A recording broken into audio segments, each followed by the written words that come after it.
Siz qanchaliqda o'z-o'zingizga senimdisiz? Endi boshqacha so'rab ko'ring. Siz sırt көзге qanchaliqda senimli bo'lib ko'rinasiz? Senimlilik бұл өте mangizli qabiliyat.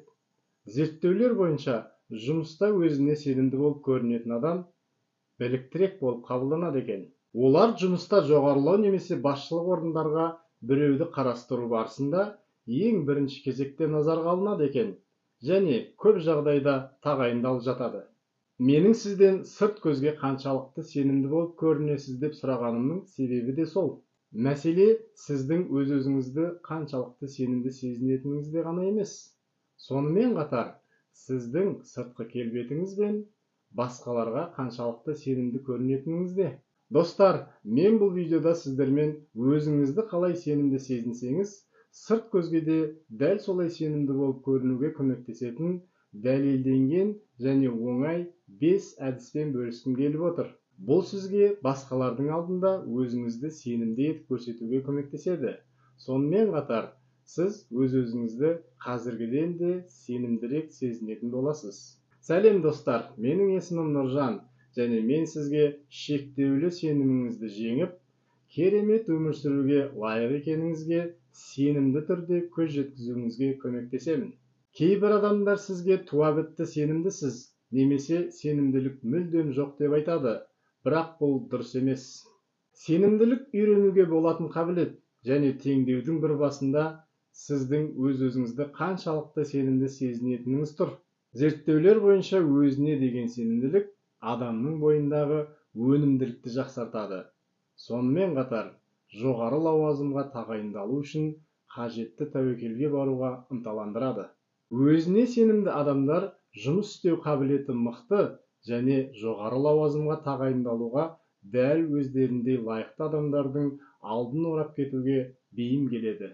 Жұмыс істеу қабілеті жоғары бола тұра, сырт көзге сенімсіздеу болып көріну бағана айтылған теңдеудің екінші басында тұр. Ендеше достар, өз-өзіңізді сенімді сезініп қана қоймай, сырт көзге де сенімді болып көрінуге арналған 5 кеңес. Бірінші кеңес – денені тік ұстау. Денеңізді тік ұстап, еңсеңізді көтеріп жүру әрқашан сіздің сыртқы келбетіңізді әсем етіп көрсетеді. Сырттан қараған адам ең бірінші сіздің сыртқы келбетіңізге мән аударатынын естен шығармаңыз. Сонымен қатар, денені тік ұстау денсаулыққа да тікелей әсер етеді. Себебі бүкірейіп отыру немесе жүру мойын омыртқа немесе иық пен мойын ауруларына соқтыруы мүмкін. Екінші кеңес – әрқашан күлімсіреп жүру.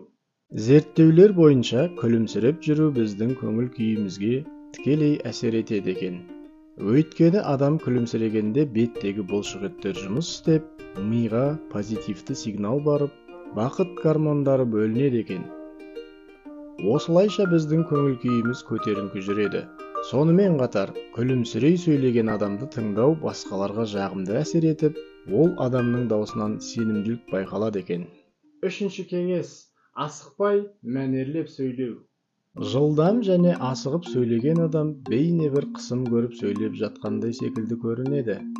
Ал керісінше асықпай, керек кезінде тоқтап паузалар жасап, өзінің айтқысы келгенін толық жеткізіп тұрған адам өзіне сенімді екенін көрсетеді. Төртінші кеңес – жүргенде қадамдарыңызды нық басу. Сіздің жүру жылдамдығыңыз бен жүру мәнеріңізде сіздің сенімділігіңіздің көрсеткіші екенін білесіз бе?